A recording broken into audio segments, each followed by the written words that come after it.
Shri Venkateswara gold తాకట్టులో ఉన్న మీ బంగారాన్ని విడిపించి కొనబడును.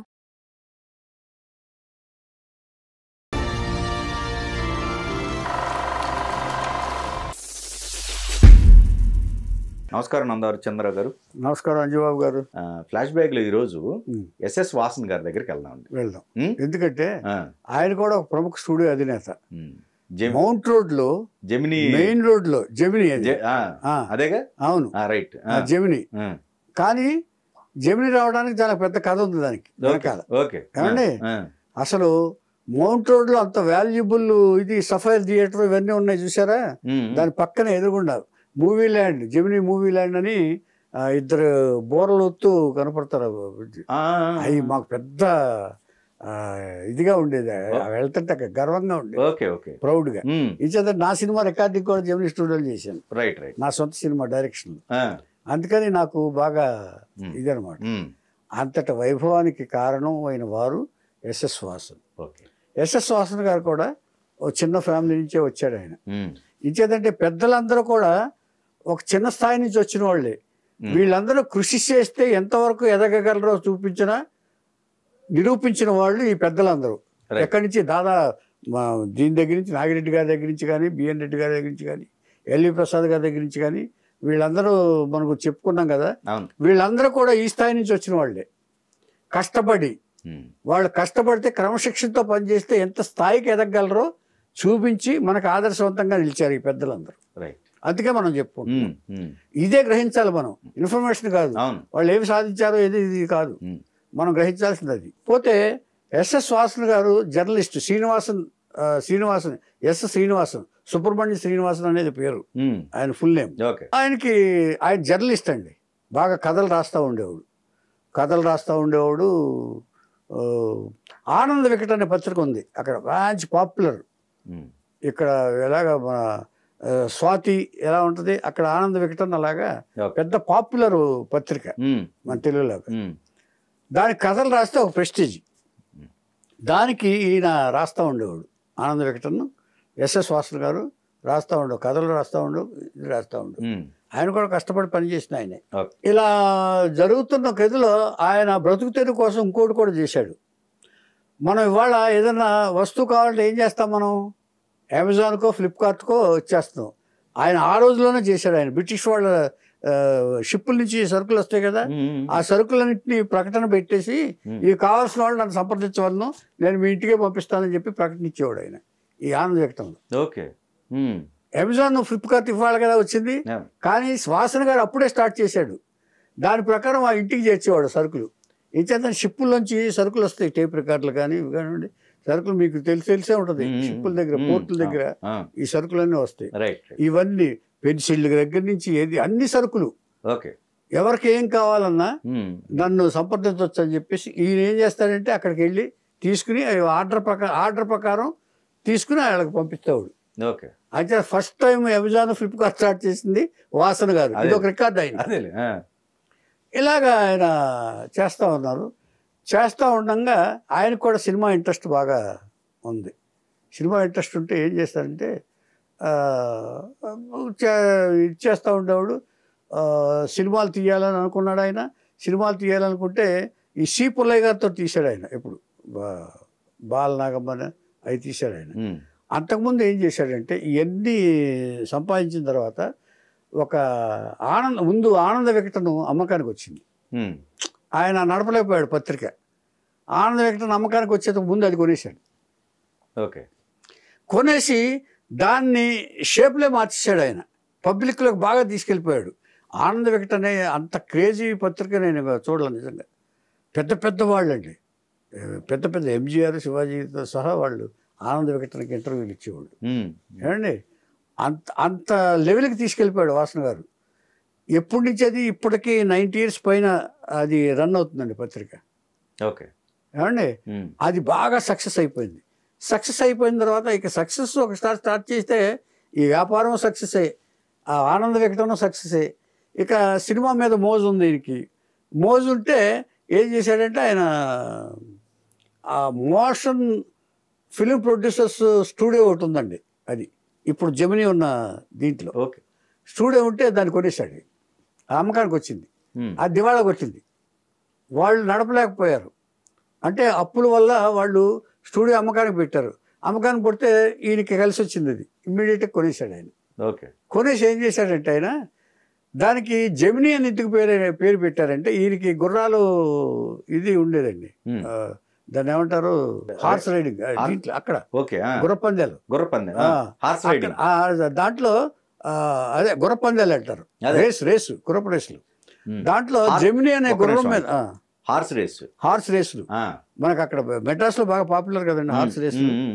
పందాలు కడతారు కదా, జాక్పాట్లు వస్తూ ఉంటాయి. తెలుసు కదా, మనకు అలవాటు తెలియదు కాబట్టి తడబడుతున్నాం మనం. డబ్బులు ఉన్నోళ్ళు చేశారు ఏమండి. పెద్ద పాపులర్ అక్కడ మెడ్రాస్ రేసులు అంటే, మెడ్రాస్ గుర్రపు రేసులు అంటే ఆ గుర్రాల మీద పందాలు కడతారు. మనవాళ్ళు కడతారు. నా నిర్మాత వెంకటరత్నం కూడా గుర్రాల మీద జాక్పాట్ కొట్టాడు ఒకసారి. దాంతో సినిమా తీశాడు ఆయన. అలాగా ఈయనకి జెమినీ అనే గుర్రం ఉండేది, లక్కీ గుర్రం. జెమినీ గుర్రం మీద ఏం వేసినా కూడా ఈయనకి బహుమతులు వచ్చాయి, బాగా ఎక్కువ డబ్బులు సంపాదించి పెట్టింది అని ఒక కథ. రెండో కథ ఏంటంటే వాళ్ళ భార్య పట్టమ్మాళ్ళ గారి రాశి మిథున రాశి, అందుకని జెమినీ పెట్టాడని ఒక కథనం ఉంది. ఈ రెండిట్లో ఏదో మనకి పేరు ఎంచుకోవడానికి జెమినీ స్టూడియో.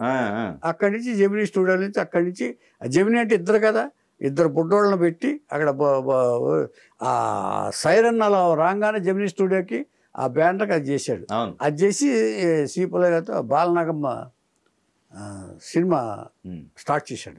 సినిమా ఇంట్రెస్ట్ కదా, సినిమా స్టూడెంట్ బాగా డెవలప్ చేశాడు ఆయన. ఇచ్చేదంటే బ్రెయిన్, ఆయన బ్రెయిన్ మంచి తెలివైన వాడు ఆయన.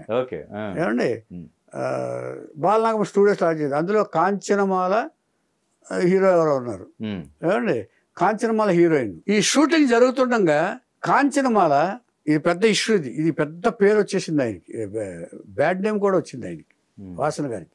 కాంచనమాల షూటింగ్ జరుగుతున్న యూనిట్లో ఏదో ఎవరితోనో కొంచెం గొడవ పడింది, అది వాసన గారి దాకా వెళ్ళింది. వాసన గారిని కూడా ఆవిడ ఏం చేద్దాం, అప్పటికే సక్సెస్ఫుల్ హీరోయిన్గా ఉంది ఆవిడ. కాంచనమాల అంటే పెద్ద క్రేజ్, అందమైన హీరోయిన్ కాంచనమాల పేరు. ఆవిడ కొంచెం యారగంటగా బిహేవ్ చేసిందని వాసన గారికి తెలిసింది. వాసన గారికి తెలిసిన తర్వాత ఆవిడ వార్నింగ్ ఇచ్చాడు ఆయన. వార్నింగ్ ఇచ్చి పరువు నష్టం దావా వేస్తాను ₹1,00,000 కంటే ఆవిడ సెట్టుకు వచ్చి వాసన గారికి సారీ చెప్పేసింది. సారీ చెప్పిన తర్వాత అప్పుడు ఏం చేశాడు తెలుసండి, ఈయన అగ్రిమెంట్ తెప్పించి నెలకి ₹500 చొప్పున మా స్టూడియోలో నెక్స్ట్ పిక్చర్ పనిచేయాలి, ఇప్పుడు నువ్వు నాతో కాంప్రమైజ్ అయితే ఇది ఖచ్చితంగా చేయాలని చెప్పి సంతకం పెట్టించుకున్నాడు ఆయన. సంతకం పెట్టించుకుంటే బాలనాగం అయిపోయింది, ఇది అయిపోయింది. ఇంకా నెక్స్ట్ పిక్చర్ ఈయన చేసే వరకు ఇంకో పిక్చర్ చేయడానికి లేదు, లాక్ అక్కడ పడిపోయింది. ఈయన చేయలే, సినిమా చేయలే. సరే సినిమాలు ఎవరో రావట్లేదు, ఈయన సినిమా చేయింది ఇంకో సినిమా చేయడానికి లేదు, ఎవరు వచ్చినా కూడా ఆయన సినిమా చేయింది నేను చేయడానికి లేదని ఆఫర్స్ వచ్చినాయి, సినిమా చేయడానికి లేదని కాంచనమాల అది తిరగొట్టేస్తుంది. ఇటువంటి పరిస్థితుల్లో ఆవిడ తెనాలి వెళ్ళిపోయింది. ఆవిడ ఊరు తెనాలి. అందమైన అప్పట్లో కాంచనమాల అంటే పెద్ద అందగత్తే ఆవిడ. ఏమండి వయసు ఎప్పటికి ఒకటి ఎవరు ఎన్నిసార్లు కవర్ చేసి వాసనగా రెస్పాన్స్ ఇవ్వట్లే, రెస్పాన్స్ ఇవ్వడం అక్కడే ఉండిపోయింది ఆవిడ.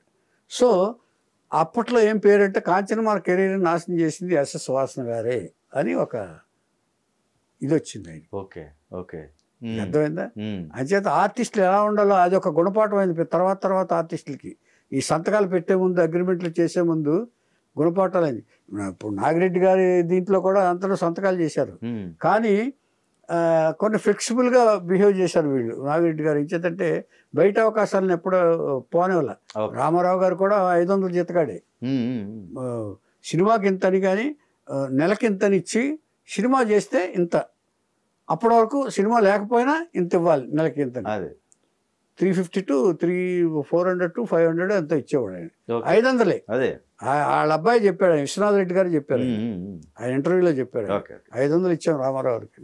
సో ఇలాగా కాంచనమాల ఆ దిగులతోనే మన మతిస్థిమితం పోయి, అంటే ఒక బిజీగా ఉన్న ఆవిడ, క్రేజీ ఉన్న హీరోయిన్ ఇదైపోతే ఎలా అయిపోద్ది, ఆవిడ మతిస్థిమితం తప్పిందని అప్పుడు అక్కడ తెనాలిలో బాగా పెట్టుకుని 40 సంవత్సరాలు అక్కడే ఉండి ఆ దిగులతోనే చనిపోయింది ఆవిడ.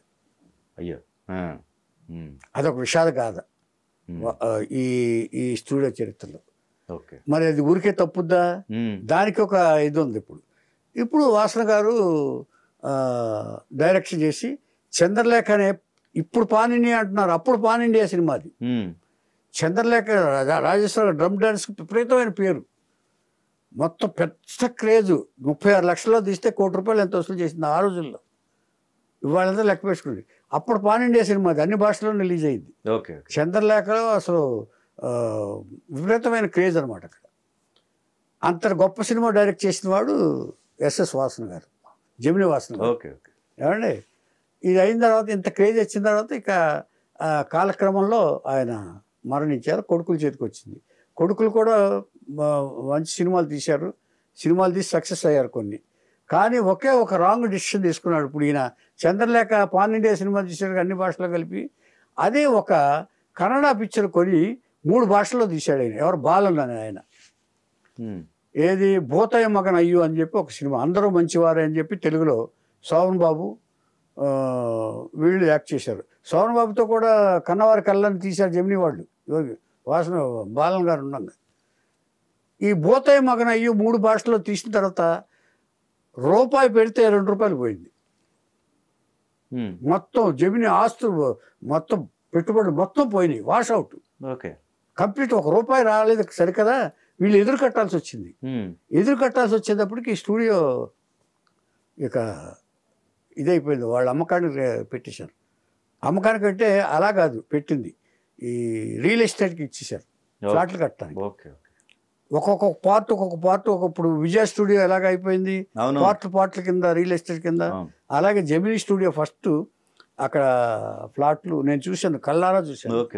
ఏమండి అది చేసి అక్కడి నుంచి ఇక ల్యాబ్ కూడా ఉండేది, అన్నీ తీసేశారు, మొత్తం పోయింది. ఒక్క ఆనంద వికటన్ ఒకటే వాళ్ళకి ఆధారం ఇప్పుడు. ఏమండి జెమిని స్టూడియో మొత్తం డిస్పర్స్ చేశారు. అంచేత ఒక తప్పుడు నిర్ణయం, ఒక మంచి నిర్ణయం ఎంత సక్సెస్ తీసుకెళ్తుందో, ఒక తప్పుడు నిర్ణయం కూడా అంత అధపాతాలకు తొక్కేస్తుందని చెప్పడానికి జెమిని కథనం, జెమిని స్టూడియో కథనం ఉదాహరణ.